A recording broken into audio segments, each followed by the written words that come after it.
que eu quero comentar com vocês aí.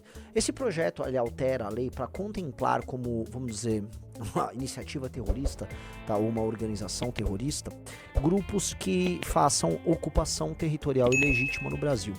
Eu olhei, Riso, eu olhei.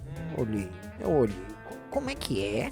Porque, veja só, não é que algumas figuras descabeladas inventaram isso. Lógico que não, isso não é... que isso não exatamente terrorismo, mas que, vamos dizer, dá ensejo a uma atividade que pode, vamos dizer, ser equivalente a terror ou a uma organização criminosa com fins maiores do que apenas o crime em si, né? O crime, vamos dizer, o narcotráfico. Mas nós sabemos que essa mudança de chave, essa virada de chave interpretativa começou a acontecer muito por conta de algumas pessoas que fizeram barulho sobre isso. Tô errado, Rafael Almeida Riso?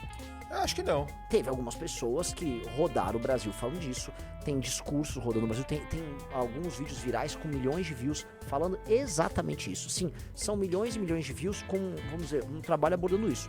Só tô olhando, porque veja só, o projeto de lei do Danilo Fortes é o projeto de lei número... Não, esse aí é o original, né? Esse aqui, existe um projeto de lei que já tinha passado, que é de 2016, que é a lei antiterrorismo. Ela passou ali durante o governo Dilma, tá?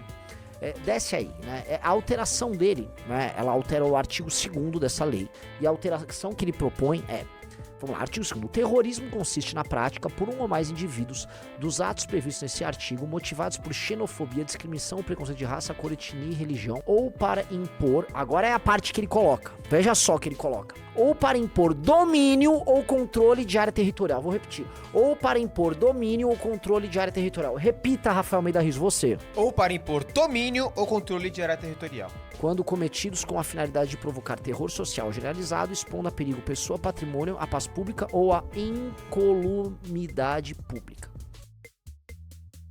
Tem um parágrafo primeiro, inciso 4. Apoderar-se, sabotar, inutilizar total ou parcialmente, impedir ou interromper o funcionamento, ainda que de modo temporário, de infraestrutura crítica ou serviço de utilidade pública, mesmo que exercício de planeamento, blá, blá, blá, blá, blá. Falando basicamente de iniciativas de sabotagem, né? E aí, parágrafo terceiro. O disposto nessa lei se aplica às organizações criminosas e às milícias privadas que realizem um ou mais atos de terrorismo com o objetivo de retaliar políticas públicas ou como forma de demonstrar domínio, controle social ou poder paralelo ao Estado em qualquer espaço territorial. Parágrafo 4º. A conduta prevista no inciso 4º desse artigo terá pena aumentada de 1/3 quando cometida por meio de recurso cibernético. Pois bem, desce aí. De quando é isso que ele publicou?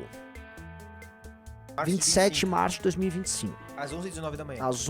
Exato. O que eu quero dizer, amigos, eu não quero dizer que, o cara está já no espírito do tempo trazido pelo nosso trabalho. Um trabalho que está presente na Valete, no Livro Amarelo, etc. De maneira alguma, o deputado Danilo Fortes, galera, lê a revista Valete, ou ele, sei lá, o Livro Amarelo, ou quiçá acompanha essas lives, ou mesmo sabe quem eu sou.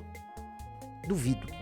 O deputado Danilo Fortes, do Pepune do Ceará, ele é um comprador de voto do Centrão. Vamos ser honestos, ele é um, né? Agora, me parece, aí sim, que o espírito do tempo, que nós, em alguma maneira, ajudamos a influenciar, está encaminhando pessoas como ele para este bom caminho. Te parece isso, Rizzo, ou você acha que eu estou com delírios de grandeza? Eu acho que nós tivemos, sim, uma certa influência nessa coisa toda. Porque a gente percebe o seguinte, repara algumas mudanças. Nicolas começou a falar em buquelizar. Quem trouxe o tema do Bukele pro Brasil fomos nós. Assim, extensivamente. Tá, nós fomos os primeiros e a gente foi grande divulgador. O Renato fez debate sobre isso. Mas não é que ninguém saberia do Bukele por causa da gente. Mas a gente trouxe esse assunto. Mas não por conta do Bukele especificamente. Nós estamos falando de um tipo de combate ao crime organizado seguindo uma linha um tanto quanto original. Né? Lendo o crime organizado como uma entidade com fins de ocupação territorial e atuação enquanto uma força alienígena dentro do nosso território. E aí sim, né, quando dentro do Estado brasileiro ele se torna uma entidade paraestatal, como por exemplo eles colocam juízes, promotores, né? Eles viram uma entidade ali que se amarra ao Estado e atua junto com o Estado, sim, isso acontece. Então, essa leitura nós estamos popularizando.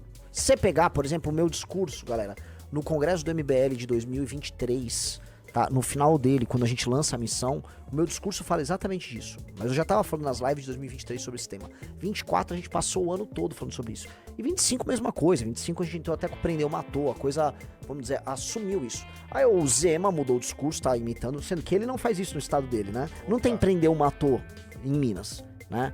É um cara convencional, se o STF gritar, eles, né?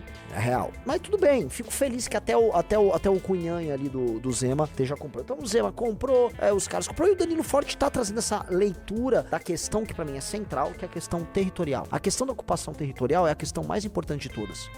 É a questão que fez o México se tornar o problema que é. É a questão que fez a Colômbia se tornar o problema que é. Venezuela, né, também tem isso.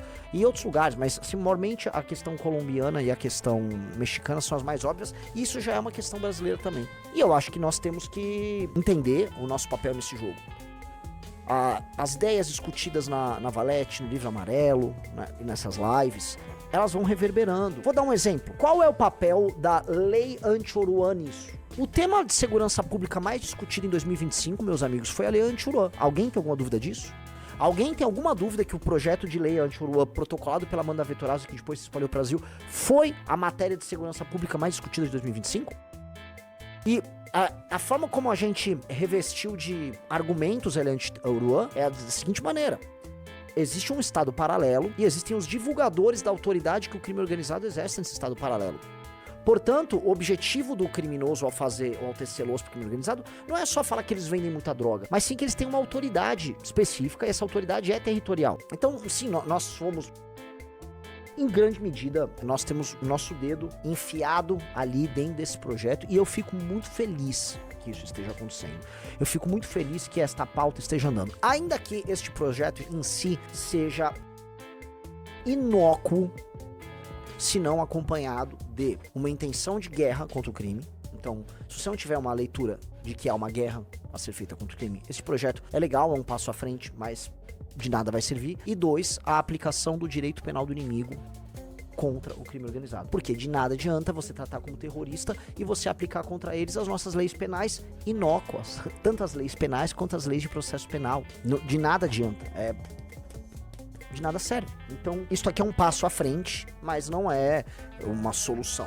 A solução, sim, vai ter que partir do Poder Executivo, sim, vai ter que partir do Presidente da República, e será um ato de inventividade e criatividade, na melhor acepção do termo, e será um ato profundo de coragem por parte do Estado brasileiro, dado que isso aqui, para nós, e é isso que a gente coloca, é um ato de refundação do Estado brasileiro. Para o momento que o Estado brasileiro olha para essa Constituição de 88 e fala, essa bosta não tá funcionando, esse pacto não tá funcionando, e nós vamos precisar olhar, não acabar com ela, mas para além das impossibilidades impostas por ela, para algo diferente. Então, né, isso tem que acontecer. Porque essa lei aí, mais Constituição de 88, assim, se eu sou Marcola, eu tô olhando ali, tá, legal, a gente já faz tudo isso.